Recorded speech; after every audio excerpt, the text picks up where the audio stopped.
अस्सलाम वालेकुम and very good evening to all of you. So students, आज हम लोगों ने अपना यूनिट नंबर 5 स्टार्ट करना है। पहले हम लोगों ने अपना यूनिट नंबर 1 पढ़ा था, 2 पढ़ा था, 3 हमने स्किप कर दिया था क्योंकि वो इतना इंपॉर्टेंट नहीं था, लेकिन हम लोग उसे बाद में देखेंगे, ठीक है। नेक्स्ट हम लोगों ने यूनिट नंबर 4 पढ़ा था और आज हम लोग यूनिट नंबर 5 अपना पढ़ेंगे। कंटेंट में ये कौन सा वाला चैप्टर है? Health promotion of new born and family from global and Pakistani perspectives, ठीक है। सो इसकी ये जो है ना 5 इसके कंटेंट है। हम लोग पहले बुक से कवर करेंगे, देन हम बाद में अपना कंटेंट देख लेंगे, जो चीज़ें रह जाएंगी हम लोग देन बाद में उसे कवर अप कर लेंगे। इसमें कौन कौन सी चीज़ें हैं हमारे पास? Nursing care approaches for dealing with small for gestational age and low birth weight infants commonly occurring in Pakistan. उसके बाद हमने कॉन्सेप्ट देखना है स्मॉल फॉर जेस्टेशनल एज का, low for gestational age, appropriate for gestation age and low birth weight infants. फिर हमने assessment करनी है न्यूबॉर्न्स की, जेस्टेशनल एज असेसमेंट करनी है और हेड टू टो असेसमेंट करनी है। उसके बाद हमने डेवलपमेंटल केयर अप्रोच देखनी है प्री मेच्योर इन्फेंट्स की, और नर्सिंग केयर देखनी है full term and pre mature babies की। सो आज का हम जो है ना अपना टॉपिक स्टार्ट करते हैं। ये ना आपका बुक से भी यूनिट नंबर 3 है, health problem of new born and family इस नाम से। सो स्टार्ट करते हैं हम लोग। चैप्टर नंबर 7 है और यूनिट नंबर 3 है। सो स्टार्ट करते हैं हम लोग। पहले हम अपनी जो है ना मेजर चीज़ें पढ़ेंगे, देन हमारे पास जो चीज़ें हैं ना वो हम लोग बाद में कवर अप करेंगे। अच्छा, सबसे पहले तो आपने ये बॉक्स देखना है, 176 नंबर पेज पे है ये वाला बॉक्स। बहुत इंपॉर्टेंट बॉक्स है, कि यूएचएस में अक्सर आ जाता है या फिर आपको एमसीक्यूज में भी आ सकता है। हम लोगों ने देखना है कि स्टूल पैटर्न किस तरह चेंज हो रहा होता है न्यूबॉर्न के अंदर। जब भी न्यूबॉर्न जैसे ही डिलीवर होता है ना, तो जो फर्स्ट स्टूल उसे आता है ना उसे हम लोग मिकोनियम कहते हैं, ठीक है। इन्फेंट का जो फर्स्ट स्टूल है उसे हम मिकोनियम कहते हैं। उसमें क्या चीज़ें होती हैं? उसमें एमनियोटिक फ्लूइड होता है, ठीक है। और उसके अलावा जो ना उसमें इंटेस्टाइनल सैक्स भी होते हैं, शेड म्यूकोजल सेल्स होते हैं, और उसमें जो ना ब्लड भी होता है, मिकोनियम। इसलिए जो मिकोनियम है ना वो डार्क ग्रीन कलर का होता है, क्योंकि उसके अंदर ब्लड का कंटेंट भी होता है, उसमें एमनियोटिक फ्लूइड भी होता है, और उसके अंदर जो है ना म्यूकोजा वगैरह भी होता है। और ये जो है ना हमारे पास बच्चा जो है ना ये पास करता है विद इन 24 to 48 आवर्स। जो पहला स्टूल उसे आता है वो मिकोनियम होता है। वो 24 to 48 आवर्स के अंदर आ जाता है, और अगर नहीं भी आए तो ये डिले भी हो सकता है अप टू 7 डेज, ठीक है। जो बहुत लो इन्फेंट बर्थ वेट बेबीज होते हैं ना, उनमें 7 डेज तक डिले भी हो सकता है। लेकिन जो फर्स्ट उसे स्टूल आना है ना उसे हम मिकोनियम कहते हैं, which is dark green in colour, और उसके अंदर ब्लड है, और वो जो है ना 24 to 48 आवर्स के अंदर आ जाता है। नंबर 2 है ट्रांजिशन स्टूल। उसके बाद थर्ड डे के बाद जो है ना, वो जब वो फीडिंग बेबी ने स्टार्ट कर दिया है, ठीक है, देन थर्ड डे के बाद जो उसे सेकंड स्टूल जो आना है ना वो है ट्रांजिशन स्टूल। उसका कलर कैसा होता है? Greenish brown to yellowish brown होता है, थिन होता है और लेस स्टिकी होता है देन मिकोनियम। ये बहुत स्टिकी होता है क्योंकि इसके अंदर म्यूकोजल सेल्स होते हैं जो इसे स्टिकी बना देते हैं। इसके अंदर म्यूकोजा नहीं इतना होता, इसलिए ये लेस स्टिकी होता है। और इसके अंदर मिल्क के कुछ कंटेंट भी होते हैं, और ये greenish brown to yellowish brown होता है। नंबर 3 इसमें आई मिल्क स्टूल। मिल्क स्टूल जो है ना ये फोर्थ डे पे आएगा। ये दो तरह का होता है, एक तो ब्रेस्ट फेड इन्फेंट्स है और एक फार्मूला फेड इन्फेंट्स है। जो इन्फेंट्स जो है ना ब्रेस्ट फेड कर रहे हैं, ठीक है, जो मिल्क जो है ना अपनी मदर का जो फीड कर रहे हैं उनमें, और जो फार्मूला फीड कर रहे हैं ना उनमें, दोनों के स्टूल में डिफरेंस होगा। जो ब्रेस्ट फेड कर रहे हैं ना उनका जो स्टूल का कलर है येलो टू गोल्डन होगा, पेस्टी इन कंसिस्टेंसी होगा, और इसकी जो स्मेल जो है ना वो सॉर मिल्क जैसी स्मेल होगी इसकी। और उसके बाद जो फार्मूला फेड कर रहे होते हैं उनका येलो टू ब्राउन कलर होगा, लाइट ब्राउन कंसिस्टेंसी, और ये इनकी जो है ना मोर ऑफेंसिव ओडोर, इनकी ओडोर जो है ना ज़्यादा ऑफेंसिव होगी। सो फर्स्ट ऑफ ऑल आपने ये वाला जो है ना टेबल अच्छे से करना है। सेकंड चीज़ जो है ना अब आप लोगों ने करनी है वो है, अब हम लोग इसकी असेसमेंट पढ़ेंगे, ये, ठीक है।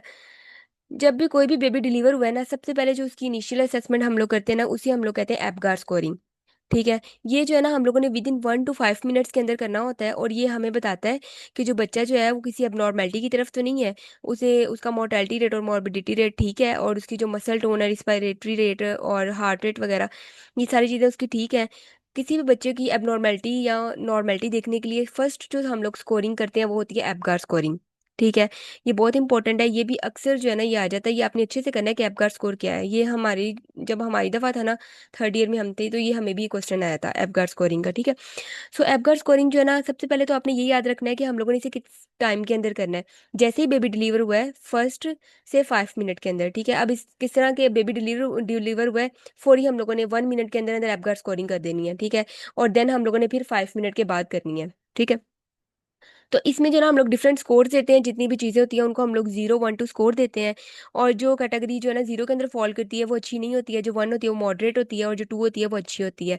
ठीक है, और ये हम लोगों ने जो है ना 1 to 5 मिनट्स के अंदर करना होता है आफ्टर बर्थ। और टोटल स्कोर जो है ना हमारे पास 0 to 3 अगर आ रहा है ना, सारे जितने भी आते हैं ना स्कोर, उनको हम लोग देन ऐड करते हैं। और अगर वो 0 से 3 तक स्कोर आ रहा है, इसका मतलब ये है कि जो बच्चा जो है ना सुयर डिस्ट्रेस में है, वो बच्चा नॉर्मल नहीं है। अगर 4 to 6 है, इसका मतलब ये है कि मॉडरेट डिफिकल्टी है, कुछ चीज़ों की इश्यूज हैं लेकिन वो क्लियर हो जाएंगे। और अगर 7 to 8 है, 10 है, विच इज़ मोर एक्यूरेट। ठीक है, अगर 7 से 8 के 10 के दरमियान आ रहा है तो ये जो है ना बेस्ट है। और इसमें जो है ना उसकी जो है ना कंडीशन जो है ना बहुत अच्छी है। अच्छा, एपगार स्कोरिंग जो है ना इसमें हम लोग जो है ना डिफरेंट चीज़ों, अगर एपगार स्कोरिंग जो है ना उसके अंदर प्रॉब्लम आ रही है, उसका स्कोर कम आ रहा है, इसका मतलब ये है कि उसे फिजियोलॉजिकल कोई भी प्रॉब्लम्स है, लाइक उसे कोई इन्फेक्शन है, कोई कॉन्जेंटल मेलफॉर्मेशन हो सकती है उसे, या जो मैटरनल सिडेशन, मतलब मैटरनल को जो हमने सिडेशन दी थी उसका कोई प्रॉब्लम हो गया है, या जो बच्चा उसके अंदर न्यूरोमस्कुलर डिसऑर्डर हो गया है, या वो इमेच्योरिटी की तरफ मूव कर रहा है। ठीक है, उसके बाद उन्होंने कहा कि Apgar scoring is not a tool that stands on its to interrupt patient events. उन्होंने कहा कि ये खाली चीज़ नहीं है, खाली एपगार स्कोर देके हम लोग ये नहीं कह सकते कि बच्चे की कंडीशन ऐसी है। ये जस्ट हमें जो है ना थोड़ी सी प्रिडिक्शन दे देता है कि जो बच्चा जो है ना वो न्यूरोलॉजिकल या फिजियोलॉजिकल किसी भी एबनॉर्मेलिटी की तरफ जा सकता है। ठीक है, तो ये फर्स्ट हैंड हमारे पास ये क्लेरिफाई करने के लिए होता है कि बच्चा नॉर्मल है कि नहीं। अच्छा, ये जो है ना एपगार स्कोर का टेबल है। अच्छा, एपगार जो है ना ये अपना ही, इसके नाम से ही हम लोग जो है ना इसके जो कंटेंट है ना उनको हम लोग याद रखते हैं। ए से जो है ना, ए से इसमें आता है एक्टिविटी। ठीक है, एक्टिविटी यानी जो बेबी है उसकी एक्टिविटी कैसी है, उसकी पोजीशन कैसी है, वो नॉर्मली जो है ना एक्टिव है कि वो नहीं है, या फिर वो ज़्यादा हाइपोटोनिया में है, या बिल्कुल ही वो रिलैक्स है। ठीक है, क्राइम वगैरह नहीं कर रहा। पी से जो है ना इसमें आता है पल्स, उसकी पल्स कैसी जा रही है। जी से इसकी आती है ग्राइमेस। ठीक है, ग्राइमेस में ये होता है हम उसके फेशियल एक्सप्रेशन और उसकी जो है ना मूवमेंट देखते हैं। देन ए से जो है ना उसकी अपीयरेंस आती है। अपीयरेंस में ये आता है कि उसका कलर कैसा है, ब्लू है, पेल है, येलोइश है। और देन आर जो है ना उसमें आता है उसका रिस्पायरेटरी रेट। ठीक है, तो यहाँ पे हम लोग देखेंगे, यहाँ पे इन्होंने जो है ना थोड़ा मतलब आगे पीछे लिखा हुआ है, तो आप अपनी भी स्कोरिंग लिख सकते हैं जैसे मैंने आपको बताया है एपगार के हिसाब से। और यहाँ पे इन्होंने ना नाम भी थोड़े से चेंज लिखे हैं, तो आप वो भी लिख सकते हैं, लाइक उन्होंने पेरेंट्स को कलर का नाम दिया हुआ है, और एक्टिविटी को उन्होंने मसल टोन का नाम दिया है। अच्छा, अब नंबर 1, हार्ट रेट। 0 पे जो है ना उसका हार्ट रेट एब्सेंट है। ठीक है, इसका मतलब ये है कि अगर एब्सेंट है तो इसका मतलब बच्चा जो है ना बिल्कुल ही अब नॉर्मल है, या वो डेड डेड है। ठीक है, नंबर जो 1 है ना उसमें ये है स्लो। अब इसमें हार्ट बीट जो है ना उसकी 100 से कम है। ठीक है, ये भी अच्छा नहीं है। और जो सबसे बेस्ट है वो ये है कि उसकी 100 से ना हार्ट बीट अच्छी है, 100 से ज़्यादा हार्ट बीट है, तो इसका मतलब ये है कि वो 2 पे जो है ना बेबी नॉर्मल है। नंबर 2 है रिस्पायरेटरी एफर्ट। 0 पे एब्सेंट है। नंबर 2 जो है ना इसमें इरेगुलर है, स्लो और वीक कराया है। क्राई उसका बहुत जो है ना वीक है, और स्लो उसकी जो है ना रिदम है रिस्पायरेटरी रेट का, और इरेगुलर है। और नंबर 2 जो है ना इसमें जो है ना स्ट्रॉन्ग क्राई कर रहा है, उसका जो रिस्पायरेटरी रेट वो भी गुड है। नेक्स्ट इसमें आ जाएगा मसल टोन। मसल टोन में ये है कि लिम है। लिम का मतलब ये है कि वो बिल्कुल रिलैक्स पोस्चर में है। ठीक है, कोई वो मूवमेंट नहीं कर रहा। नंबर 1 में ये है कि सम फ्लेक्शन ऑफ एक्सट्रीमिटीज। अब एक्सट्रीमिटीज यानी जो उसके लेग्स और आर्म्स है ना उनकी वो कुछ कुछ फ्लेक्शन कर रहा है, यानी उसके जो आर्म्स है वो अपनी जो है ना शोल्डर की तरफ मूव कर रहा है, 90 के एंगल पे उसने रखे हुए हैं। और 2 पे जो है ना वेल फ्लेक्स। अब जैसे ही बेबी डिलीवर होता है, आपने देखा होगा कि कभी भी जो है ना बेबी का पोस्चर बिल्कुल फ्लैट नहीं होता, उसने अपनी लेग्स को भी फोल्ड किया होता है, उसने अपने आर्म्स को भी फोल्ड किया होता है। This is called flex position. ठीक है, फ्लेक्स में क्या होता है कि उसके आर्म्स भी जो है ना वो 90 के एंगल पे होते हैं, बिल्कुल रिलैक्स नहीं होते हैं। और जो उसकी लेग्स है ना वो भी जो है ना 90 के एंगल पे होती हैं। तो अगर वेल फ्लैक्स है, इसका मतलब ये है कि बेबी नॉर्मल है। देन है रिफ्लेक्स इरेटेबिलिटी, जिसे हम लोग ग्राइमिस भी कहते हैं। तो रिफ्लेक्स रिलायबिलिटी में ये है कि अगर हम लोग उसे अगर हम उसे चेक करेंगे, लाइक डिफरेंट हम रिफ्लेक्सेस अपने यूज़ करते हैं। लाइक अगर हमने उसका ग्राइमिस से रिफ्लेक्स चेक किया है, या हम लोगों ने ग्रैप रिफ्लेक्स चेक किया। ग्रैप में ये होता है कि जो मैंने आपको लास्ट लेक्चर में बताया था कि हम उसका फिंगर उसके हाथ में पकड़ाएंगे तो वो जोर से उसे पकड़ लेगा। ठीक है, अगर तो ये रिस्पॉन्सेज जो है ना आ रहे हैं, इट्स मीन के इट्स मीन कि उसके जो ना रिफ्लेक्स अच्छा है। और अगर नहीं आ रहा रिस्पॉन्स, इसका मतलब ये है कि उसका रिफ्लेक्स अच्छा नहीं है। नंबर 1 जो है ना उसमें ग्राइमेस आ रही है, और नंबर 2 जो है ना उसमें अब क्राई और स्नीज कर रहा है, इसका मतलब वो अच्छा रिफ्लेक्स शो कर रहा है। देन इसमें कलर आ जाएगा। कलर जो है ना इसमें 0 पे जो है ना इसका ब्लू या पेल कलर होगा, जिसमें हमें पता चलेगा कि बेबी जो है ना वो सैनोज्ड है, या फिर जो है ना येलोइश है, तो इसका मतलब उसे जॉन्डिस वगैरह है। और 1 जो है ना इसमें इसकी बॉडी पिंक है, लेकिन जो इसकी एक्सट्रीमिटीज़ है ना ब्लू है, यानी इसकी एक्सट्रीमिटीज़ की तरफ ब्लड सप्लाई अच्छा नहीं है। और नंबर 2 जो है ना उसमें आ जाएगा कि कम्प्लीटली पिंक है बेबी।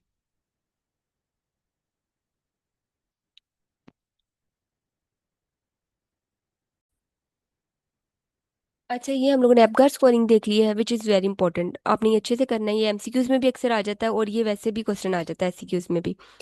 अच्छा, नंबर टू, अब हम लोगों ने क्लिनिकल असेसमेंट करनी है ऑफ जेस्टेशनल एज। पहले हम लोगों ने एपगार स्कोरिंग की थी, जो हम लोग वेरी फर्स्ट करते हैं जैसे ही बेबी डिलीवर हुआ है, 1 to 5 मिनट्स के अंदर। अब जेस्टेशनल एज ये है कि हम लोग इसे बाद में भी कर सकते हैं, लेकिन ये भी हम लोग इसीलिए देखते हैं कि जो बेबी है वो नॉर्मल है, उसके न्यूरो मस्कुलर साइंस नॉर्मल है, वो फिजियोलॉजिकल एक्टिव है, ये देखने के लिए। इसमें यह कि हम लोग ये है न्यू बैलेट स्केल है, NBSE से कहते हैं हम लोग।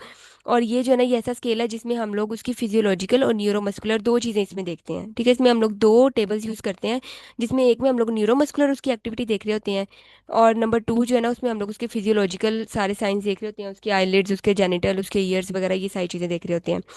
अच्छा, ये जो है ना, उन्होंने क्या कहा है कि हमारे पास इसकी रेटिंग जो है ना वो डिफरेंट होती है। इसमें जो है ना वीक्स के हिसाब से इसकी रेटिंग होती है, जिसमें हम लोग 28 वीक से स्टार्ट करते हैं, जिसमें बेबी जो है ना प्री मेच्योर होता है, और जो है ना प्री टर्म होता है, और 44 वीक्स तक हम लोग कहते हैं जहाँ बेबी पोस्ट टर्म होता है। और उसके अलावा ये हमें साइन बताता है प्री टर्म इन्फेंट्स के, जिसमें हमारे पास बताता है कि उसकी आईलिड्स वगैरह फ्यूज्ड हैं, और उसकी ब्रेस्ट टिश्यूज़ के बारे में बताता है, और ट्रांसपेरेंट स्किन है, लेनिंगो नहीं है, और स्केयर विंडो, ये चीज़ें, ये मैं आगे आपको बताऊंगी तो आपको क्लियर हो जाएगा।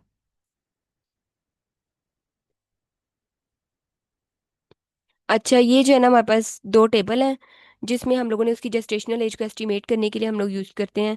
और इसमें ये एक तो न्यूरोमस्कुलर मेचोरिटी है, और नंबर टू इसमें है फिजियोलॉजिकल मेचोरिटी, ठीक है, या फिजिकल मेचोरिटी। अच्छा, ये पढ़ने से पहले जो है ना, हम लोग जो है ना ये पढ़ेंगे एक, कि हम लोग असेस किस तरह करते हैं जेस्टेशनल एज को। ठीक है, ये कुछ टेस्ट है हम लोग यूज़ करते हैं जब भी हम लोगों ने जेस्टेशनल एज को असेस करना होता है। ये बहुत इंपॉर्टेंट है, पास्ट पेपर में अक्सर आया हुआ है। ये भी आपने अच्छे से करना है कि कौन से टेस्ट हम लोग यूज़ कर रहे हैं जब हमने जेस्टेशनल एज जो है ना असेस करनी है। नंबर वन तो ये है पोस्चर। ठीक है, अब जब भी कोई बेबी डिलीवर हुआ है ना, सबसे पहले हमने उसका पोस्चर देखना होता है कि पोस्चर नॉर्मल है कि नहीं नॉर्मल। ठीक है, पोस्चर देखने के लिए हम लोग क्या देखते हैं कि जो इन्फेंट है उसके जो लेग्स हैं और आर्म्स हैं वो फ्लेक्शन की तरफ, फ्लेक्शन में है कि वो एक्सटेंशन में है। ठीक है, जैसे मैंने आपको पहले बताया था कि जो फ्लेक्शन है ना वो नॉर्मल होता है, जिसमें बेबी का जो आर्म्स है और लेग्स हैं दोनों 90 के एंगल पे होते हैं, वो बिल्कुल रिलैक्स नहीं होते। तो हम ये किस तरह चेक करते हैं, हम लोग जब इन्फेंट जो है ना उसको हम लोगों ने स्पाइन पोजीशन के अंदर रखना है, और हम लोगों ने डिग्री ऑफ फ्लेक्शन चेक करनी है आर्म्स और लेग्स के अंदर। ठीक है, अगर उसकी muscle tone and degree of flexion increase है ना, तो वो मेच्योर है। ठीक है, अगर तो उसकी फ्लेक्शन अच्छी नहीं है और उसकी मसल टोन, जाहिर सी बात है जब उसकी फ्लेक्शन अच्छी नहीं होगी, इसका मतलब ये है कि उसकी मसल टोन कम है। ठीक है, तो जब उसकी मसल टोन में यही है कि उसके मसल्स की कितनी कैपेसिटी है कि वो अपने जो है ना आर्म्स और लेग्स को मूव कर रहा है अच्छे से, और उन पे ग्रिप रख रहा है। अगर तो वो बिल्कुल रिलैक्स है, बिल्कुल फ्लैट उसकी लेग्स है, फ्लैट उसके आर्म्स हैं, इट्स मीन कि उसमें फ्लेक्शन भी नहीं है और उसकी मसल टोन भी नहीं है, जिसे हम लोग कहते हैं कि ये बेबी जो है ना हाइपोटोनिया में है। हाइपोटोनिया में ये होता है उसकी मसल टोन जीरो होती है, तो या फिर बहुत कम होती है। तो यहाँ पे हमने देखना है कि मसल टोन और फ्लेक्शन कितनी है, और हमारे पास फुल उन्होंने कहा फ्लेक्शन ऑफ आर्म और लेग्स होती है 4 पे। ठीक है, ये मैं आपको अभी बताऊंगी, ऊपर उसमें रेटिंग है जिस तरह हमने एपगार में रेटिंग किया ना, 0 1 2। इसी तरह जो है ना, ये वाला जो हमारे पास न्यूरोमस्कुलर मेच्योरिटी है ना, उसमें भी जो है ना रेटिंग है, 1 से लेके 5 तक रेटिंग होती है, और अगर उसकी रेटिंग 4 है ना, इसका मतलब ये है कि जो उसके आर्म्स और लेग है वो फुल फ्लेक्शन में है और उसका पोस्चर नॉर्मल है। देन हम लोग टू देखेंगे स्क्वायर विंडो। स्क्वायर विंडो में हम लोग देखते हैं कि इसमें जो है ना हम लोगों ने उसकी जो है ना रिस्ट जो है ना उसका हम लोगों ने पोजीशन देखनी होती है। अब हम लोग जो उसकी रिस्ट है ना, उसको हम लोग जो हमारा थंब है ना उसे हम लोग सपोर्ट करेंगे, और देन हमारे पास जो इंडेक्स फिंगर होती है ना, और जो हमारी थर्ड फिंगर होती है, इंडेक्स फिंगर कहते हैं थंब के साथ वाली फिंगर होती है वो, और जो थिन फिंगर है ना हमारे पास, जो थर्ड फिंगर है, मिडल फिंगर, ठीक है, इन दोनों को हम लोग लेके, तो उसका जो हम लोग हैंड है ना, डॉट्सम ऑफ हैंड, उसमें हम लोग जो है ना प्रेशर अप्लाई करेंगे आगे की तरफ। ठीक है, अब हम लोग जो है ना उसकी रोटेशन देखेंगे कि कितने आगे तक जो है ना उसका आर्म जा सकता है। लाइक अगर हम लोगों ने उसका स्ट्रेट किया, हमने उसकी आर्म रिस्ट उसकी जो है ना बिल्कुल स्ट्रेट की, देन हम लोगों ने जो है ना उसकी रिस्ट पे जो है ना हम लोगों ने नीचे थंब रख के, और हम लोगों ने फोर्स लगाई अपने इंडेक्स फिंगर से और मिडल फिंगर से। ठीक है, और सा हम लोगों ने इसे रोटेट करना है, और इसकी जो फुल फ्लेक्शन है ना वो कहाँ तक जाती है, 4 तक। ठीक है, इसमें क्या है, hand lies flat on ventral surface of four arm. ठीक है, हैंड उसका जो है ना फ्लैट रहेगा उसके फोर आर्म के ऊपर। ठीक है, तो इस फ्लेक्शन को हम लोग जो है ना देखेंगे, जिसे हम लोग कहेंगे कि ये स्क्वायर विंडो टेस्ट जो है ना उसका नॉर्मल है अगर 4 पे है। अगर इससे नीचे रेटिंग जाएगी 3 में, 2 में या 1 में, इसका मतलब ये है कि वो नॉर्मल नहीं है। देन हम लोग आर्मडी कॉइल देखेंगे। आर्मडी कॉइल हम किस तरह देखते हैं, इसमें भी हम लोग जो है ना इन्फेंट से स्पाइन पोजीशन के अंदर करेंगे, और जो ना उसके जितने दोनों आर्म्स है ना उनको हम लोग फुली फ्लेक्स करेंगे, ऊपर की तरफ उन्हें फोल्ड करेंगे, और उसको होल्ड करेंगे 5 मिनट्स, 5 सेकंड्स के लिए। ठीक है, जब 5 सेकंड्स के लिए हम होल्ड करेंगे, देन हम लोग उसे रिलैक्स छोड़ देंगे। तो अगर तो वो फुली एक्सटेंड हो गए हैं, ठीक है, और दोबारा फ्लेक्शन की तरफ उन्होंने खुद मूव किया है, इट्स मीन कि वो फ्लेक्शन उसकी अच्छी है, और ये जो है ना ये ठीक है, और ये 4 पे आता है। ठीक है। Brisk return to full extend flexion, जब वो दोबारा फ्लेक्शन की तरफ मूव कर रहा है 4 पे। ठीक है, तो ये काम भी कोई हो जाएगा जिसमें हमने उसके आर्म्स को फ्लेक्स किया और 5 सेकंड्स के लिए होल्ड किया है, देन हमने उसे छोड़ दिया है और बाद में जो है ना दोबारा उसकी फ्लेक्शन दोबारा उस तरफ हुई है। देन इसका आ जाएगा पोप्लिटियल एंगल। पोप्लिटियल एंगल में हम लोगों ने क्या करना है, इसमें जो है इन्फेंट को हम लोग स्पाइन में फ्लैट रखते हैं और उसकी जो पेल्विस है ना वो फ्लैट होती है ऑन फिल्म सर्फेस, किसी भी सर्फेस के ऊपर उसकी जो पेल्विस है ना उसका बैक एरिया वो बिल्कुल हम लोगों ने फ्लैट रखना है। देन हम लोगों ने उसकी जो लोअर लेग्स है ना उनको हम लोगों ने फ्लेक्स करना है, पहले थाई पे और देन एब्डोमेन पे। ठीक है, लाइक पहले नी पे हम लोगों ने करना है, पहले उसे फ्लेक्स करना है थाई तक और देन हम लोगों ने उसके जो एब्डोमेन है ना वहां तक हमने उसे फ्लेक्स करना है उसकी लेग्स को, और हम लोगों ने होल्ड करके रखना है नी को विद थंब और इंडेक्स फिंगर्स के साथ। देन हम लोगों से रिलैक्स करना है और दोबारा जो है ना वो जब मूव करेगा ना तो हम लोगों ने एंगल इसका देखना है। ये जो है ना नंबर 5 पे जो है ना उन्होंने कहा 90 डिग्री का एंगल आता है जो हमारे पास नॉर्मल है। इन सब की मैं आपको पिक्चर्स भी भेजूंगी तब आपको क्लियर फाइन जो है ना प्रॉपरली आपको क्लियर हो जाएगा। देन पोप्लिटियल एंगल में जैसे हम लोग आर्म रिकॉइल में हम लोग आर्म्स का कर रहे थे, पोप्लिटियल एंगल में हम लोगों ने जो है लोअर लेग्स का किया, जिसको पहले हमने थाई पे रिलैक्स फ्लेक्शन की, देन हमने एब्डोमेन पे की, और इसका 5 जो है ना एंगल उस पे जो है ना ये बिल्कुल प्रॉपर आ रहा है। देन आज का स्कार्फ साइन। स्कार्फ साइन जो है इसके नाम से श्योर है, जिस तरह हम लोग स्कार्फ लेते हैं ना अपना स्कार्फ या स्ट्रॉलर जिस तरह हम लोग लेते हैं, तो हम लोग अपना वन आर्म जो है ना हम दूसरी आर्म की तरफ लेके जाते हैं अपने स्कार्फ को सेट करने के लिए। तो ये वही उन्होंने पोजीशन बताई है। इसमें भी ये है कि जब इन्फेंट स्पाइन पोजीशन में होगा तो हम लोगों ने क्या करना है, उसके हेड को हम लोगों ने मिड लाइन के अंदर पोजीशन देनी है, हेड बिल्कुल उसका अप्रोप्रिएट रखना है। और फिर हम लोगों ने क्या करना है, उसका जो हम लोगों ने इन्फेंट का एक आर्म है ना उसको हम लोगों ने दूसरे शोल्डर की तरफ लेके जाना है। लाइक जो राइट वाला अगर हम आर्म है तो उसको हम लोग लेफ्ट वाले जो है ना आर्म जो शोल्डर है ना उसकी तरफ लेके जाना है। और फिर हम लोगों ने उसका देखना है कि वो किस पोजीशन पे जो है ना वो नॉर्मली जो है ना वो शोल्डर को टच कर रहा है कि नहीं कर रहा।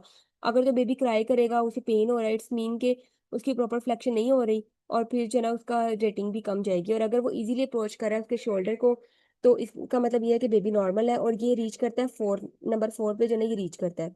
उसके बाद हील टू ईयर आ जाएगा। हील टू ईयर में यही है कि बेबी स्पाइन पोजीशन में है, पेल्विस उसका फेम सरफेस पे फ्लैट है। तो हम लोगों ने क्या करना है, जो उसके फुट है ना उसके फुट को हम लोगों ने उसके ईयर्स जो है ना उनके साथ हम लोगों ने जो है ना मैच करना है। ठीक है, अगर अगर वो इजीली जो है ना उसके फुट जो है ना उसके ईयर तक जो है ना वो जा रहे हैं, उसकी सेम साइड पे जा रहे हैं, तो इसका मतलब ये है कि उसकी प्रॉपर फ्लेक्शन हो रही है, और ये कौन से नंबर 4 पे जो है ना ये वाली जो है ना उसकी प्रॉपर पोजीशन हो जाती है। तो ये हम लोगों ने डिफरेंट जो है ना हम लोगों ने स्केल्स उसकी असेस किए थे उसकी डिफरेंट, जिसमें हम लोगों ने इसका पोस्टर देखा था, स्केयर विंडो देखी थी, स्केयर विंडो में हमने उसकी हिस्ट्री देखी थी, देन हमने उसका आर्म रिकॉइल देखा था, देन हमने उसका पोप्लिटियल एंगल देखा था, फिर स्कार्फ साइन देखा था, और देन हील टू ईयर देखा था।